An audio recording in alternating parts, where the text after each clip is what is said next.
Top of the morning there to you folks. Welcome back to another episode of Fishing from Scratch. It's a pretty morning. It was supposed to be raining, and it's not. I'm supposed to be fishing, and I'm not. Got up this morning, sitting around drinking me a cup of coffee, and well, the dogs have disappeared. They've ran off doing doggy things. There's no telling what they're getting into. But I can't leave until they show back up. That way I can put them up and know that they're going to be here when I get back. This happens pretty regular. Luckily, I've got good neighbors and lots of property for them to disappear onto. But hopefully, those little floofy bastards will show back up at some point in the near future. That way I can actually go get some stuff done. Until then, I got to thinking about it. I was like, what can I do? Is there anything I could do around the property to maybe make a video while I'm waiting for those two jacklegs to show back up? And then I remembered last episode, something happened that you didn't see.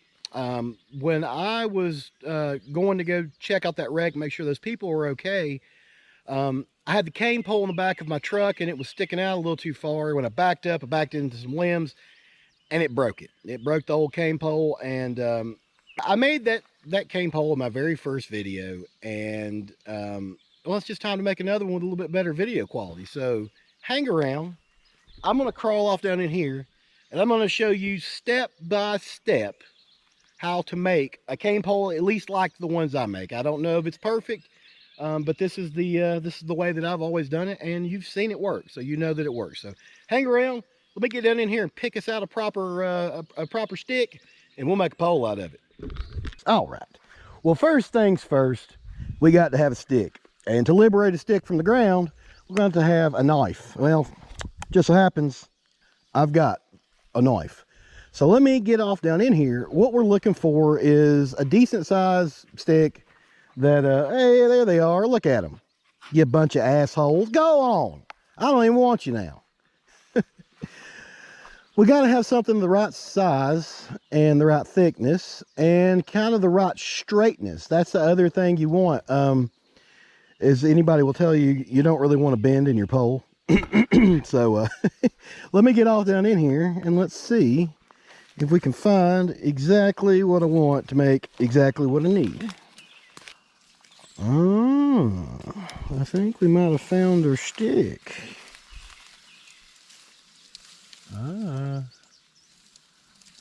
I believe that one right there is gonna be it. Let's get down here and liberate this turd from the ground. Here we go. There we go. All right. Now let's liberate ourselves from this brush pile and see what we got. Now this stuff just grows wild on my property. It's river cane. It's not bamboo. It is a different thing. It's a lot grows a lot. It's a lot smaller. It doesn't grow as big as bamboo, but man, it makes a damn good cane pole. That's just all there is to it. So here we go. This one's actually perfect.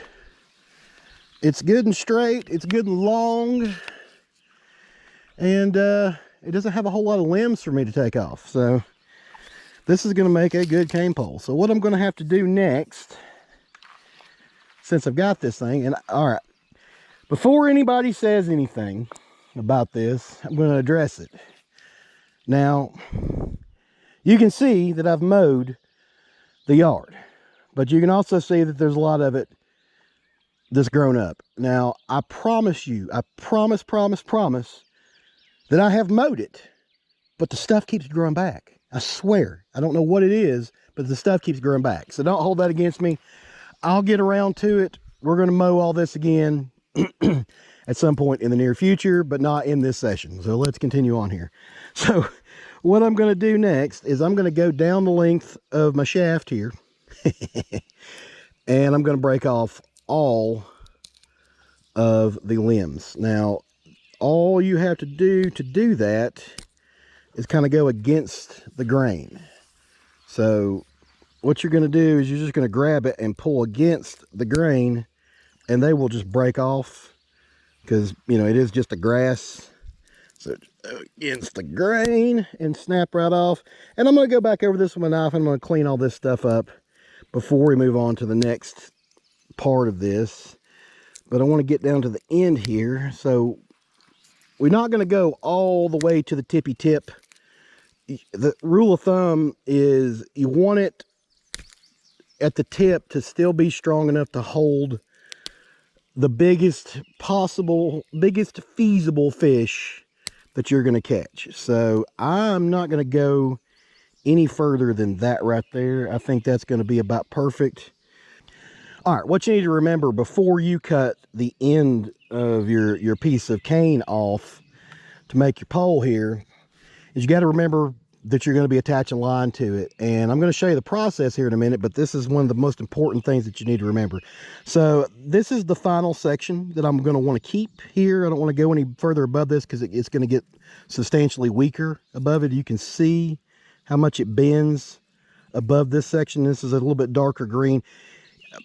This is where I want to stop. So I don't want to cut below the joint because everything in here is hollow. So if I cut below this joint, this section is compromised and it will just break because it doesn't have structural support. So I want to cut above the joint. The other thing is I'm going to want to attach line to this, and I'm going to show you this process in just a minute, but I want to go about 3/4 of an inch or so above the joint. That way I have a little bit up here so I can split and run my line into. So that's as far as we're going to go. Take the knife here, about right there, and that's it. Clean cut. There it is. And I will show you the next step in just a moment. Alrighty, the next step, we got to finish the end of it off for the butt here. And again, same process as the top. You don't want to go above the joint because you're going to compromise it. You're going to make it's hollow and it will eventually break. So we're going to go again this way about a 1/2 inch below the joint. And I went ahead and notched it a little bit with my with a Dremel tool, and I'm just going to use a pipe cutter, and we're just going to put that in the groove and roll this bad boy right on down there and cut the end of it off smoothly. Smoothly being the key here. Smooth, as in smoothly. Let's get it in the groove. All about that groove. Here we go. Here it is.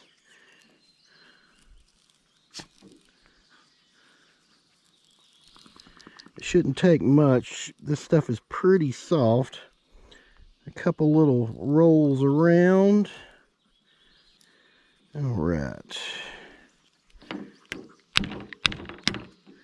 And there we go. Smooth end cut there. I don't know if you can see that. I'll get that around here where you can see it. There you go. See, we're about a 1/2 inch up from the joint.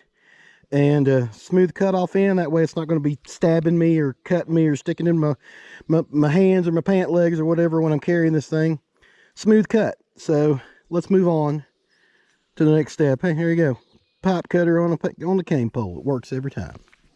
All right, we're going to come here and sit among the wildflowers and finish this cane pole up. So, what you got to do next is put some line on it. Now, you can use pretty much anything you want. I just use whatever braid that I happen to have laying around. This is some spider wire, 50 pound. I don't have quite enough. There might be enough to spool another reel in there. Anyways, I'm going to use this stuff just because this is what I got. And you can use anything you want. I suggest using something a little heavier on your cane pole because you can tie whatever leader on it that you want. So you know, I'll a lot of times use like 50 pound braid on the pole and then use like 8 pound mono or 6 pound mono. It just depends on what I'm doing. For the where I actually tie the hook on. So but yeah, what we're going to do is we're going to run some of this braid down here. You got to attach it well, because not only is this the line that you're going to use obviously to fish with, but this is also what gives the pole some added strength, and I'm going to show you why here in just a second. So what we're going to do is we're going to notch this a little bit here. I'm just going to notch the end of this just a fuzz. I'm using a big old knife just so you can see what I'm doing, get an idea, but you can do this with a pocket knife. You can, in fact, you can do this whole thing with a pocket knife sitting on the riverbank. But we're just going to notch this just a little bit in.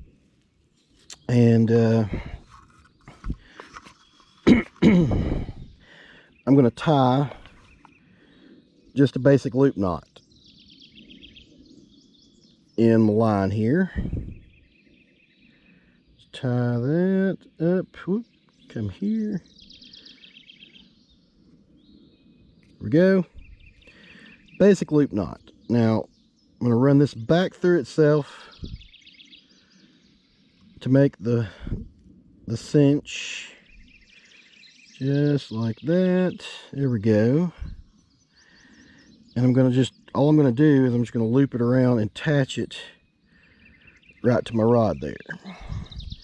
So you want to go against the loop so it actually will cinch itself on there. See, it'll still move, but all I'm going to do is I'm going to hold it with my thumb, and I'm going to go a few rounds around here at the end down to that knuckle joint, and then I'm going to run it through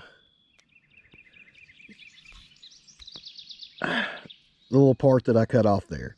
And all that's going to do, that's going to lock this to the butt of the rod. So now I can go back the other direction looping.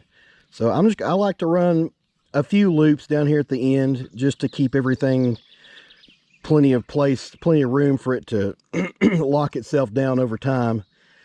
And I'm running it around, about like that. And I can take this up and smooth this up just a fuzz. Pull this down. There. Okay. So now what we got to do is essentially just run this all the way down the pole. You're wanting to rotate it around the pole. Now, it's arguable how tight you want your coils. I usually try to keep them about 2 inches apart.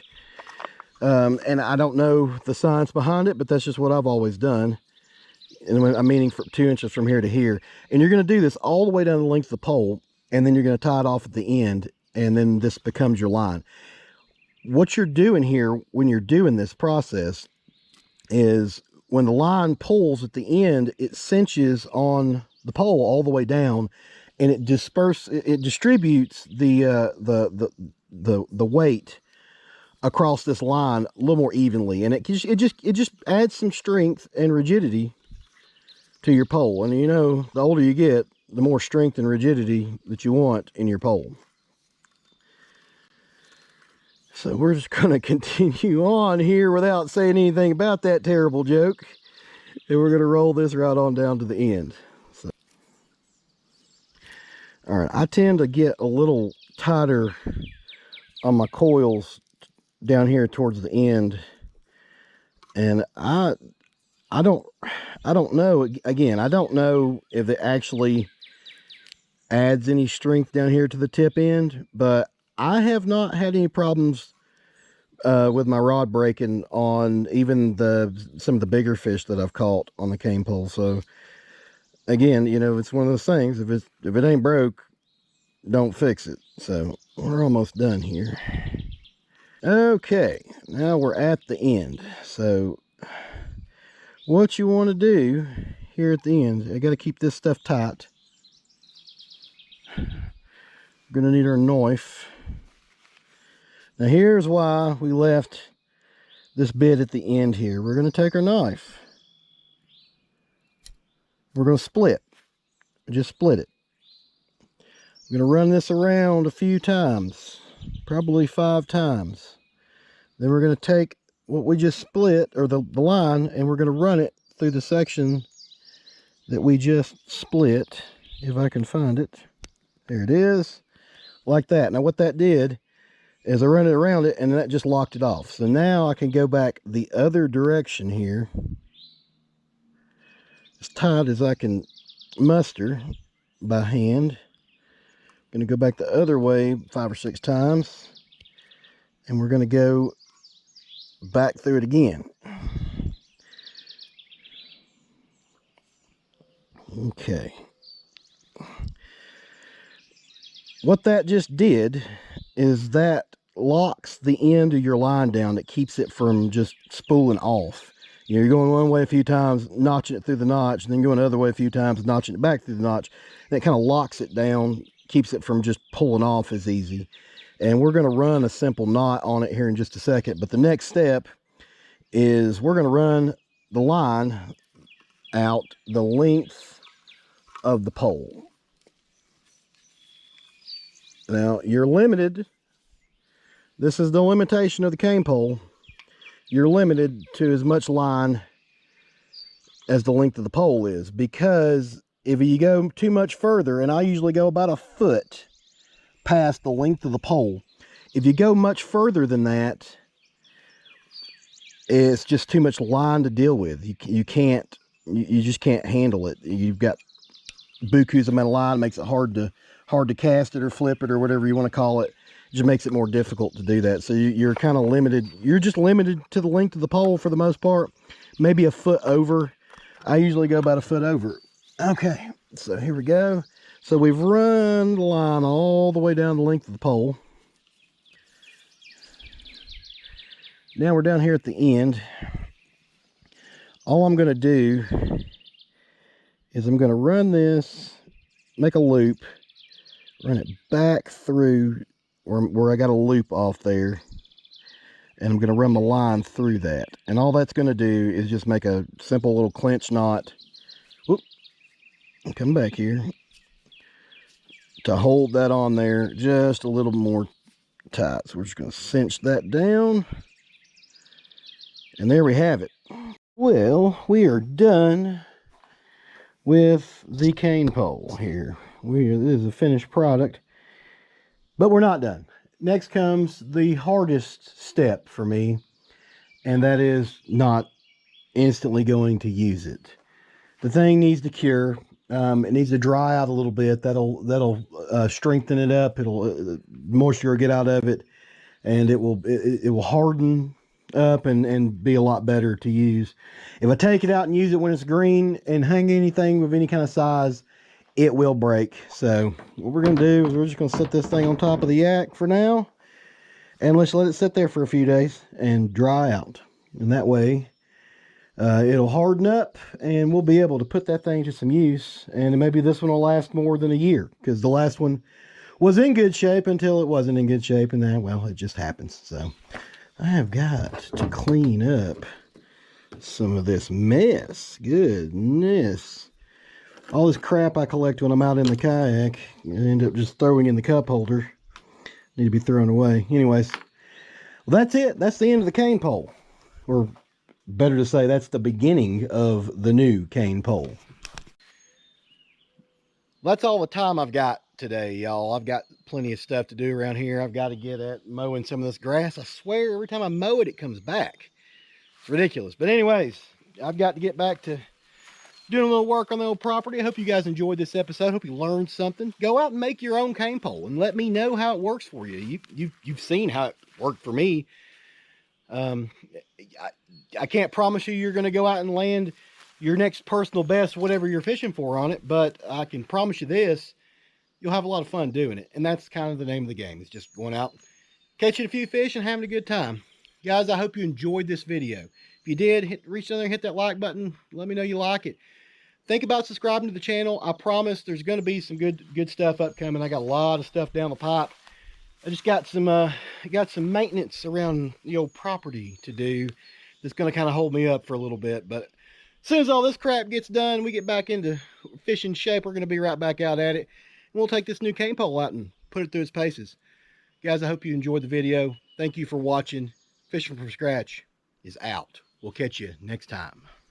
I'm feeling high.